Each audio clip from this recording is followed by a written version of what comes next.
Este episódio contém descrições de violência que algumas pessoas podem considerar perturbadoras. Na madrugada de 8 de janeiro de 2011, assim que dá entrada no hospital de Bellevue, Renato Seabra é avaliado. Passa das 3 da manhã. Está acordado há demasiadas horas e na véspera pouco dormiu. Passou a noite a discutir com Carlos Castro. Há de revelar em breve no interrogatório policial em que vai confessar o crime. Como se não bastasse, também está fortemente medicado. Os psiquiatras fazem-lhe perguntas, mas Renato Seabra nem se esforça para lhes responder. Está só a tentar manter-se acordado. E não está a conseguir.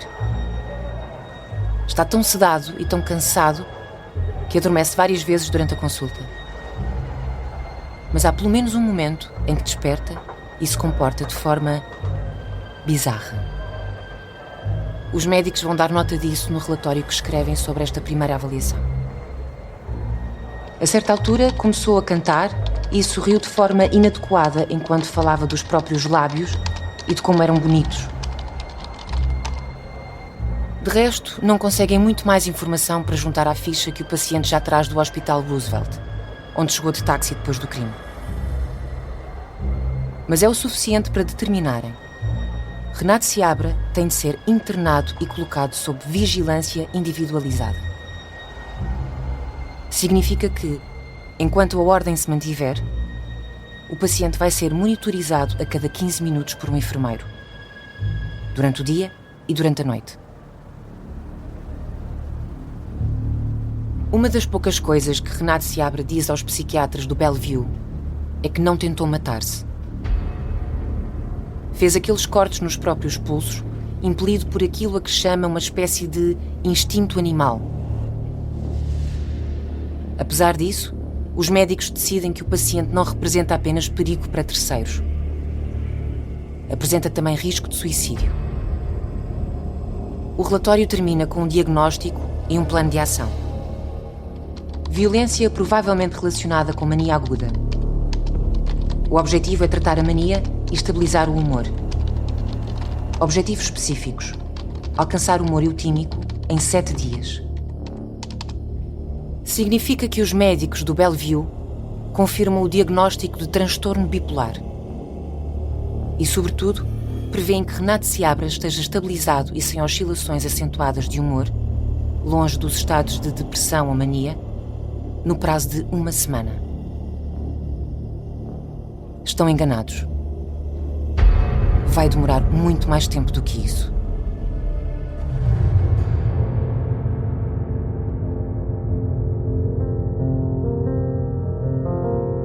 O crime é muito grave e muito violento. Foi com estes argumentos que a procuradora do Ministério Público convenceu o juiz a não estipular qualquer fiança que permitisse a Renato Seabra aguardar julgamento em liberdade.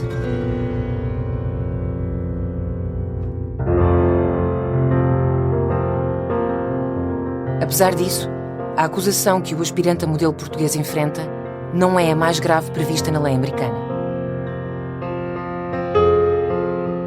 Acima do homicídio em 2º grau, existe o homicídio em 1º grau.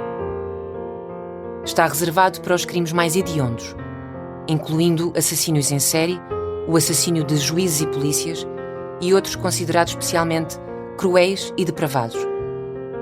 E no estado de Nova Iorque prevê uma pena máxima de prisão perpétua sem liberdade condicional. Renato Seabra está acusado de homicídio em 2º grau. No máximo, poderá receber uma condenação de 25 anos a prisão perpétua.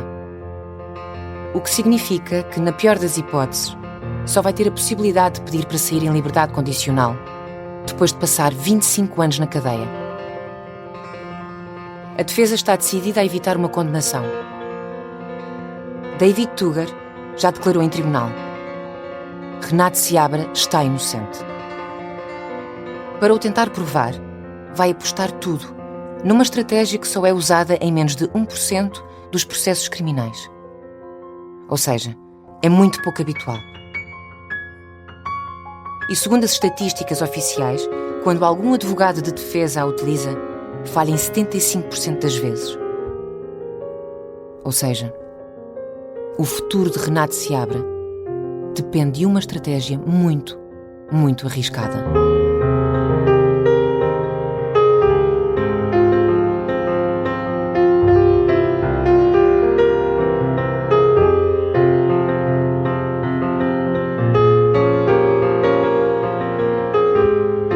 Os Ficheiros do caso de Carlos Castro é uma série para ouvir em 6 episódios que faz parte dos Podcast Plus do Observador. É narrada por mim, Joana Santos, com banda sonora original de Júlio Rezende. Episódio 2. O meu nome é Jesus Cristo.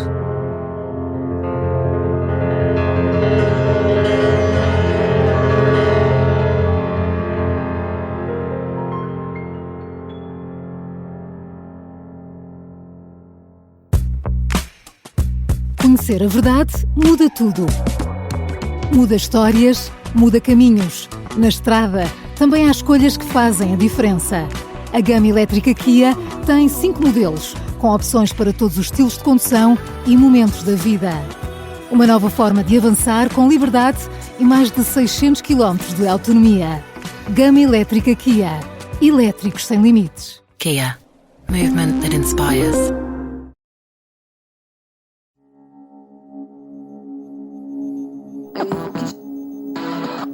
Castro foi encontrado morto num cenário de extrema violência. O corpo estava deitado, virado para cima, numa poça de sangue, com vários traumatismos, sem roupa e com os órgãos genitais mutilados. As suspeitas recaem agora sobre um jovem de 21 anos, natural de Cantanhede, que estava a partilhar quarto com o jornalista. A informação chega a Portugal durante a madrugada e domina os noticiários do dia. Carlos Castro foi brutalmente assassinado e mutilado num quarto de hotel em Nova Iorque. Ao que tudo indica, pelo namorado, 44 anos mais novo. A família de Renato Seabra sabe de tudo o que está a acontecer através da televisão. E está em negação. Acha que nada daquilo bate certo. Renato não tinha uma relação íntima com Carlos Castro. Eu não acredito, porque o meu filho, sendo tanto um filho de ouro, um filho que é muito bom, ele não fazia isso. O filho não é namorado de Carlos Castro. A mãe de Renato chama-se Odília Pereirinha. É enfermeira e está divorciada desde que o filho mais novo tinha 5 anos. É entrevistada pelas televisões no aeroporto à partida para Nova Iorque. Depois dela embarcar, é a filha quem passa a falar com a imprensa. Em entrevista ao Jornal de Notícias, garante: o cronista social estava apenas a tentar ajudar Renato a ser modelo. Eu conheço o meu irmão, sei a pessoa que ele é, uma pessoa calma, amiga, paciente, não tem inimigos, só faz bem ao outro, é a pessoa mais paciente que eu conheço na vida. Ele tinha ido a Nova Iorque com o Sr. Carlos Castro por trabalho. O Sr. Carlos Castro estava a ajudá-lo neste mundo da moda, ia ser apresentado a algumas agências e era isso que estava-se a passar. Joana Seabra fez 27 anos há dias. Está casada há 1 ano, grávida há escassos meses. É médica e militante da JSD de Cantanhede. Apesar de já não viver com a mãe e com o irmão, mantém-se próxima.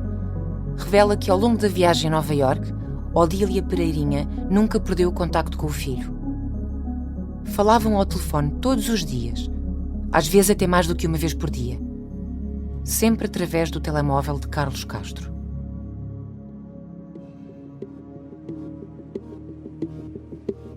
Ele insistia sempre que não era necessário o meu irmão ter roaming, que podia ligar para o telemóvel dele e muitas vezes era ele que até atendia e falava com a minha mãe. E o meu irmão, das vezes todas, estava a gostar, disse à minha mãe que já tinha ido a algumas agências, porque ele foi em trabalho, o Sr. Carlos Castro estava a ajudar em trabalho, que já tinha ido a algumas agências. Para a família, a relação entre os dois sempre foi estritamente profissional. Carlos Castro estava a ajudar Renato a começar uma carreira no mundo da moda e a pagar todas as despesas que isso implicava. Não por caridade, mas porque alegadamente também lucraria alguma coisa pelo papel como intermediário. Joana conta que era natural que ambos partilhassem quarto, até para manter alguma contenção de custos. Claro, então o Sr. Carlos Castro estava em trabalho, é normal. Também se criou ali uma amizade. A gente sabe que em Londres, Madrid eram camas separadas, penso que em Nova Iorque devia ser a mesma coisa. Eu não acho nada normal, que ficassem no mesmo quarto, ainda por cima, porque o Sr. Carlos Castro tentava arcar com as despesas, porque ele disse logo que, como sabia que o meu irmão não tinha esse dinheiro, que fazia parte do meu próprio, dizia ao meu irmão, não te preocupes, porque eu ganho de outras maneiras, também arranjando estes contactos, estou a receber de outras maneiras. É normal, não achávamos nada de especial, até porque o meu irmão dizia que nas outras viagens eles respeitavam sempre e corria sempre tudo muito bem.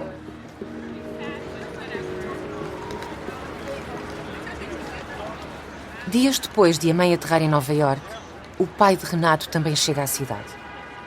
É ele quem toma a iniciativa de pedir ajuda a uma das mais proeminentes figuras da comunidade luso-descendente local, apesar de a ex-mulher já ter contratado um advogado para defender o filho. Tony Castro tem 54 anos. Nasceu em Ilhavo, mas aos 6 anos emigrou com os pais para os Estados Unidos. Cresceu no estado de Nova Iorque, estudou em Harvard e trabalhou durante 14 anos como procurador no Bronx.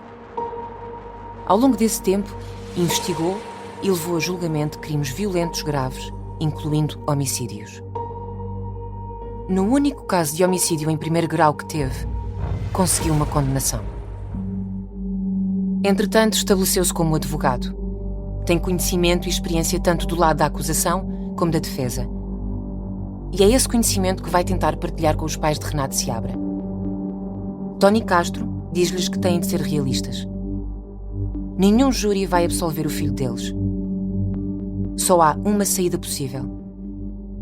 A defesa tem de conseguir convencer a procuradora a reduzir a acusação para homicídio involuntário. E tem de chegar a acordo com ela. Se Renato se declarar culpado, podem tentar que cumpra apenas 12 ou 13 anos de prisão, sem sequer ter de ir a julgamento. É metade da pena a que Renato pode ser condenado, indo a tribunal acusado de homicídio em segundo grau. Mas esse é um cenário que a mãe não quer nem equacionar, revela Tony Castro, que entretanto voltou a trabalhar para o Ministério Público e está impedido de gravar entrevistas. Apesar deste conselho, Odília Pereirinha mantém a posição. Se existe alguma vítima nesta história, não é Carlos Castro, é o filho dela. É por isso que, mesmo sabendo que as probabilidades de dar bom resultado são mínimas, a defesa decide seguir uma estratégia arriscada, a da insanidade temporária, e começa a trabalhar para provar em tribunal que, no momento do crime, Renato Seabra não era capaz de distinguir o certo do errado. –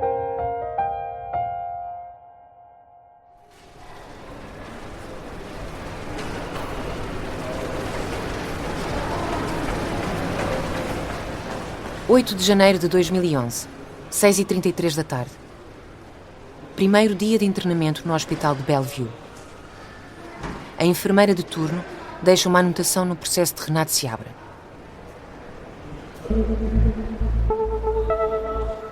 O paciente está desorganizado e o conteúdo dos pensamentos não faz sentido. Está hiperativo e, mesmo algemado à maca, é observado de pé, a mexer-se e a chamar a atenção dos outros doentes e dos profissionais. Afirma que é um revolucionário e que a justiça tem de ser feita de forma justa. No dia seguinte, domingo, há nova anotação registada por outra enfermeira. É o segundo dos 7 dias que os médicos estimam que Renato Seabra demorará até estar estabilizado a 100%. E aparentemente ainda não há melhoras. Lê-se no processo. O doente apresentou comportamento inadequado, perguntando aos profissionais se podia tocar-lhes. Mais tarde, saiu do quarto despido, apesar das tentativas de orientação. Percorreu o corredor e teve de ser conduzido para a sala de contenção pelo auxiliar de enfermagem masculino. Essa noite vai ser melhor. Renato Seabra dorme durante 7 horas seguidas.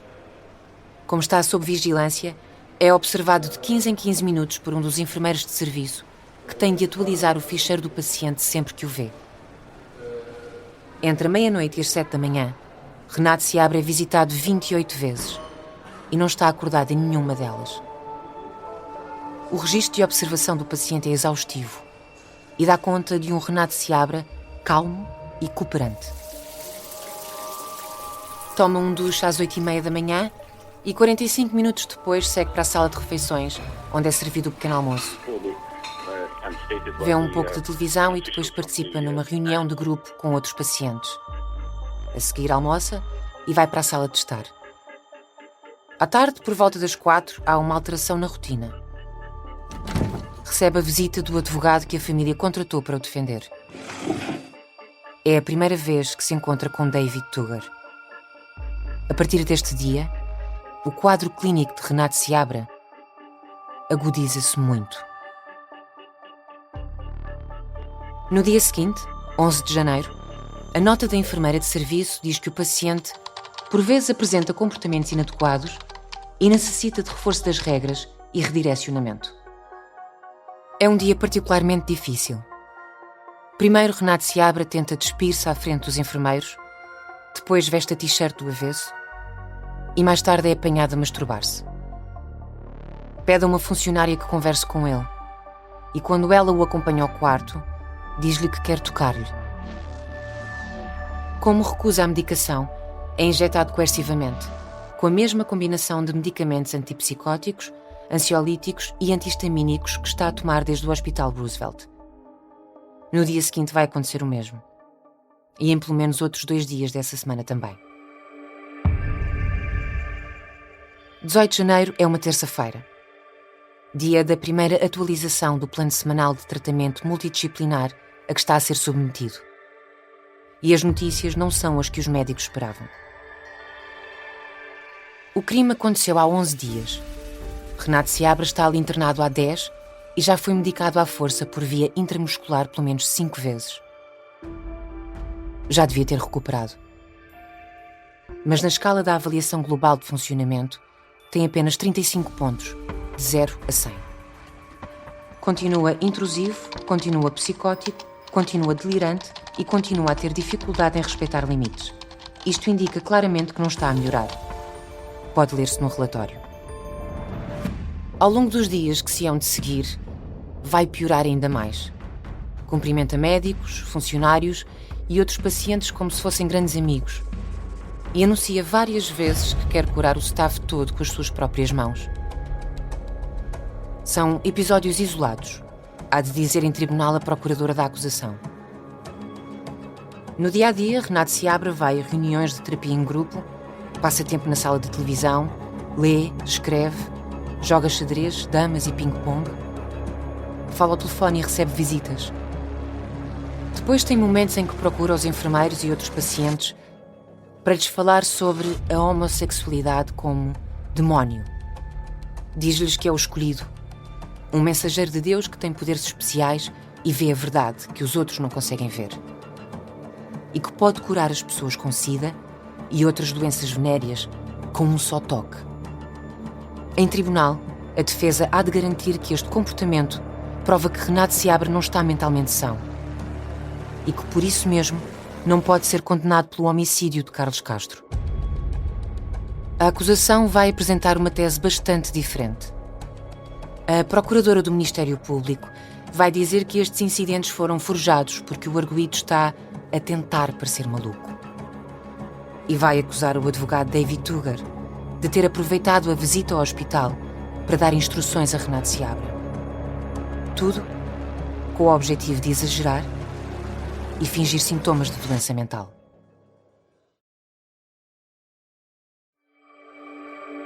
Vamos dar 1 minuto de silêncio com muita força.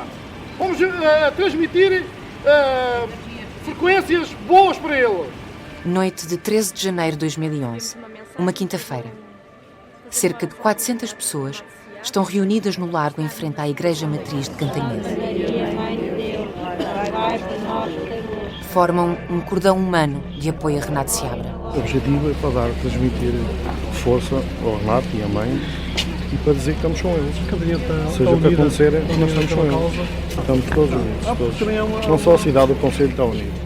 Ao longo das semanas seguintes, vão ser organizados jantares de agariação de fundos, quermesses e leilões para ajudar a família. E centenas de pessoas vão aderir no Facebook a grupos de apoio ao jovem de Cantanhede. Para as pessoas que aqui estão, Renato Seabra é inocente e Carlos Castro é o culpado do crime de que foi alvo. Algo se passou para que o miúdo tivesse perdido a noção do mal que estava a fazer. Para mim não devia estar no juízo perfeito dele, qualquer coisa aconteceu. Nesta altura, Rodrigo Freixo trabalha como jornalista. Faz a cobertura do tema para a revista Caras.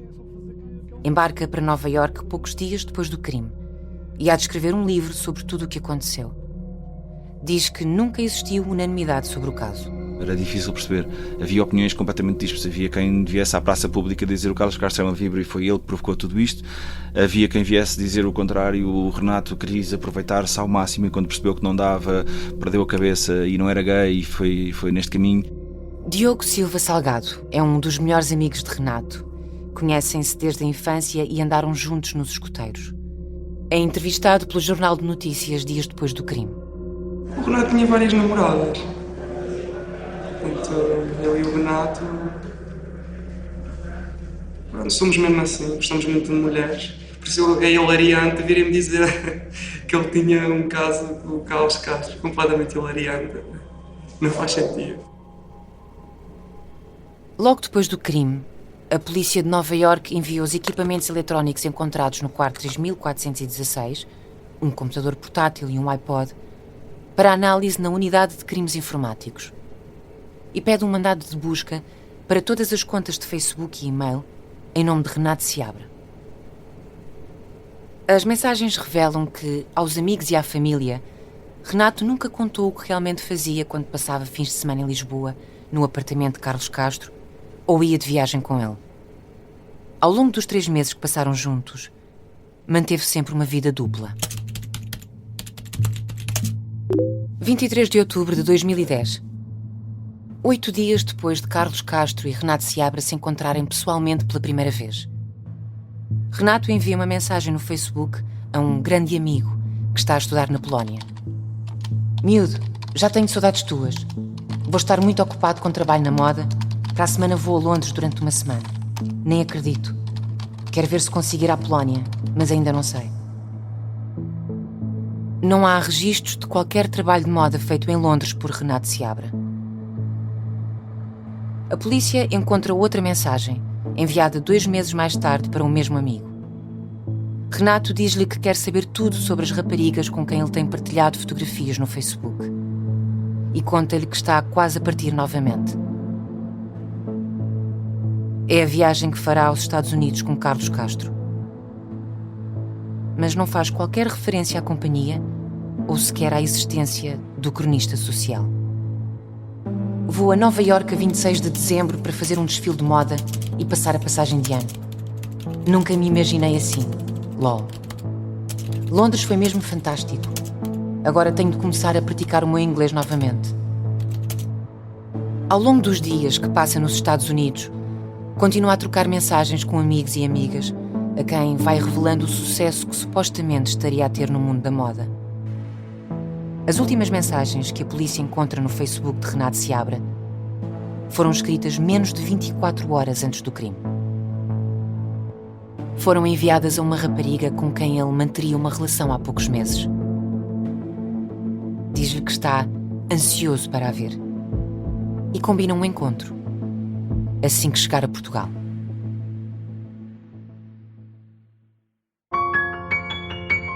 Hospital de Bellevue. Relatório clínico de 21 de janeiro, 3h30 da madrugada. Renato Seabra acorda, levanta-se e vai até ao posto de enfermagem com um livro na mão. Traz a roupa interior por cima do pijama, numa tentativa de se parecer com um super-herói. Antes de ser reencaminhado para a cama, diz aos enfermeiros de turno que não se chama Renato. O nome dele é Abacaba. Pouco tempo depois, volta a sair do quarto. Quer que os enfermeiros ponham o nome dele na lista da biblioteca, para poder requisitar livros. Os enfermeiros dizem-lhe que sim, vão tratar disso, mas só quando amanhecer. Agora ele tem mesmo de voltar para a cama. É nessa altura que Renato Seabra lhes dá uma nova informação. Chama-se Jesus Cristo. Afinal, é esse o nome que tem de ser posto na lista. É o 14º dia de internamento. Passou praticamente uma semana para lá do prazo estimado pela equipa de psiquiatria para a recuperação do paciente. Mas Renato Seabra continua a não dar sinais de melhoras. Um outro relatório revela vários incidentes violentos. Está assinado por um dos psiquiatras do Bellevue. Teve um episódio de agressividade e postura ameaçadora perante a enfermeira responsável pela vigilância individual, chegando a fechar a porta com força na cara dela. Por vezes, apresentou comportamento ameaçador e invadiu o espaço deste redator, tendo sido necessária a administração de medicação intramuscular para o controle da agressividade, uma vez que não respondia à abordagem verbal. Ao todo, Renato Seabra vai permanecer nesta ala psiquiátrica durante 95 dias. Em tribunal, a procuradora do Ministério Público vai acusá-lo de ter fingido estes episódios, não apenas para ser considerado inimputável, mas também com o objetivo de adiar o momento em que seria enviado para uma prisão normal. Na nota de alta, assinada no dia 12 de abril de 2011, às 3h53 da tarde, pode ler-se que ao longo do internamento e à medida que a medicação foi sendo ajustada e alterada, começou a emergir no paciente uma patologia significativa de caráter narcisista. Significa que, para além do transtorno bipolar, os psiquiatras diagnosticaram Renato Seabra com outro problema de saúde mental, que se caracteriza essencialmente por 3 sinais: incapacidade de sentir empatia pelos outros, sensação de superioridade e grandiosidade, e necessidade de ser admirado.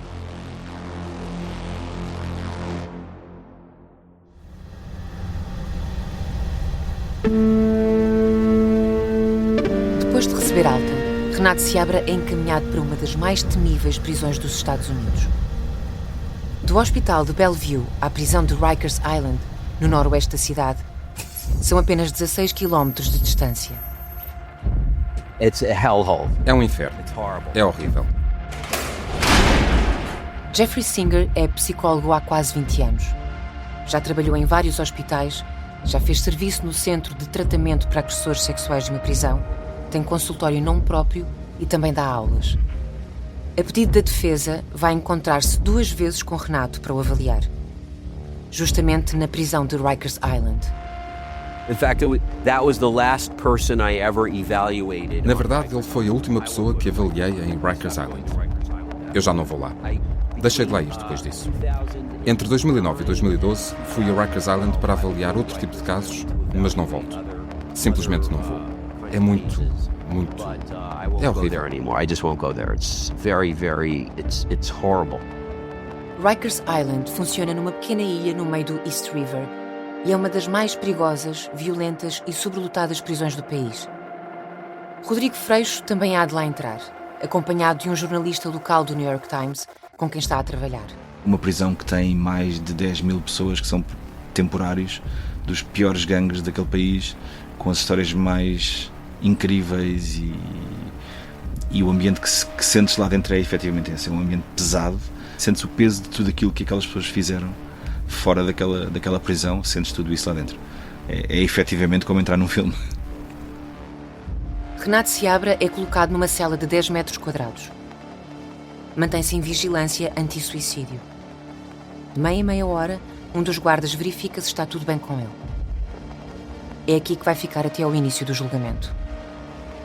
Serão 18 longos meses de espera, em que vai ser submetido a várias avaliações psiquiátricas e psicológicas, por parte de peritos contratados pela acusação e pela defesa. Depois de a família de Renato Seabra decidir partir para tribunal em vez de chegar a acordo com o Ministério Público, o advogado aposta tudo na defesa por insanidade temporária. No dia 2 de junho de 2011, David Tugger envia um requerimento ao tribunal. Informa o juiz e a acusação que vai submeter provas psiquiátricas que irão demonstrar que no momento do crime, Renato Seabra carecia de responsabilidade criminal por motivos de doença ou defeito mental. No final do documento escreve: o arguido reserva-se o direito de invocar a defesa afirmativa por insanidade mental. Basicamente, tem a ver com o facto de, no momento do crime, a pessoa que o cometeu não ser capaz de compreender a ilicitude das suas ações e simplesmente não saber que o seu comportamento era errado. É uma jogada arriscada, explica o psicólogo Jeffrey Singer, por 2 motivos diferentes. Primeiro, porque assim as regras do jogo passam a ser outras. Na defesa afirmativa, o ónus da prova muda de lado. Já não é a acusação que cabe provar os fatos, para além de qualquer dúvida razoável.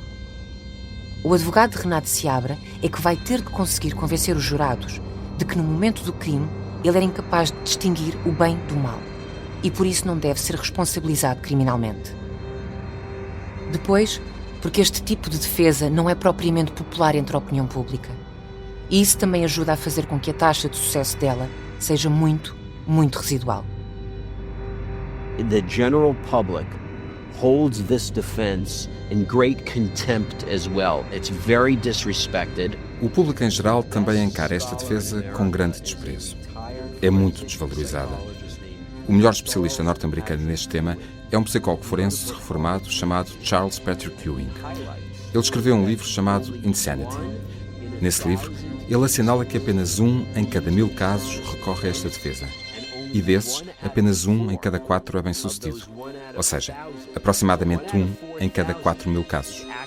Por isso, embora muitas pessoas achem que se trata de uma desculpa, uma forma de escapar à responsabilização, na verdade é uma defesa que raramente é utilizada. E mesmo quando é, o mais provável é que não seja bem-sucedida. It's more likely than not going to be successful. Por muito que as probabilidades sejam ínfimas, a defesa resolve avançar. No dia 28 de julho de 2011, David Tugger apresenta um novo requerimento ao tribunal, com informações adicionais. No documento, a defesa informa que o arguido tem um diagnóstico de transtorno bipolar tipo 1, com episódio maníaco único, grave e com características psicóticas. No momento do crime, lê-se no documento, Renato Seabra tornou-se fulminantemente psicótico. Por isso mesmo, quando atacou e matou a vítima, estava a agir com base em ideias delirantes. E não podia apreciar a ilicitude das suas ações porque estava a agir como um instrumento de Deus.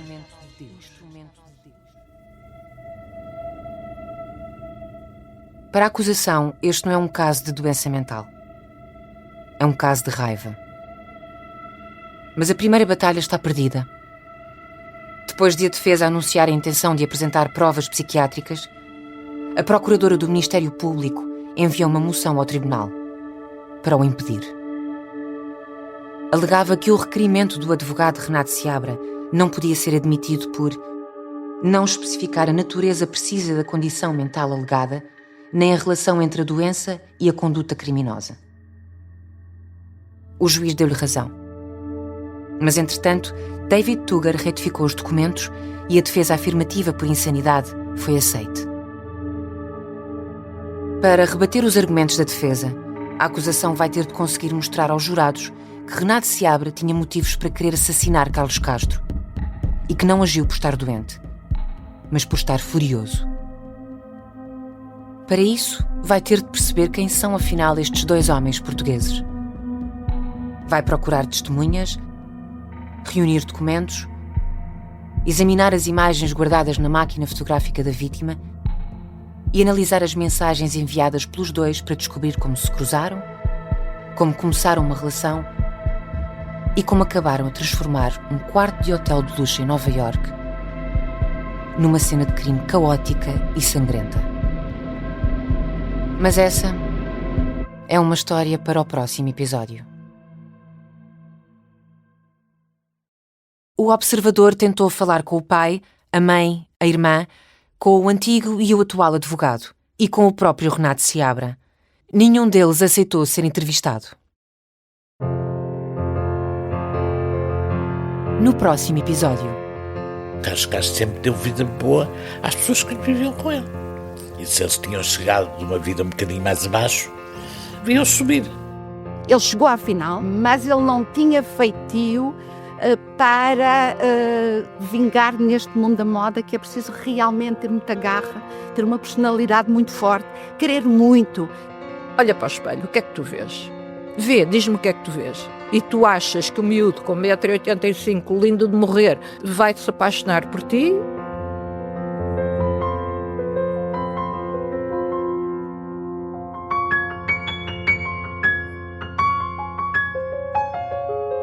Os Ficheiros do caso Carlos Castro. É uma série para ouvir em 6 episódios que faz parte dos Podcast Plus do Observador. É narrada por mim, Joana Santos, com banda sonora original de Júlio Rezende. O guião e as entrevistas são de Tânia Pereirinha. A sonoplastia e o desenho de som são de Bernardo Almeida. O design gráfico é de Miguel Ferrazo Cabral. A edição é de João Santos Duarte e Tânia Pereirinha. A coordenação é de Miguel Pinheiro, Filomena Martins, Pedro Jorge Castro, Ricardo Conceição e Sara Antunes de Oliveira. Neste episódio, ouvimos sons retirados do YouTube, do Jornal de Notícias e da SIC.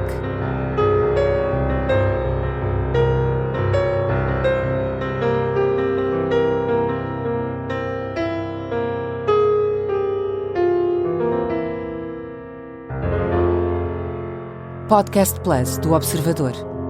É mais do que um podcast.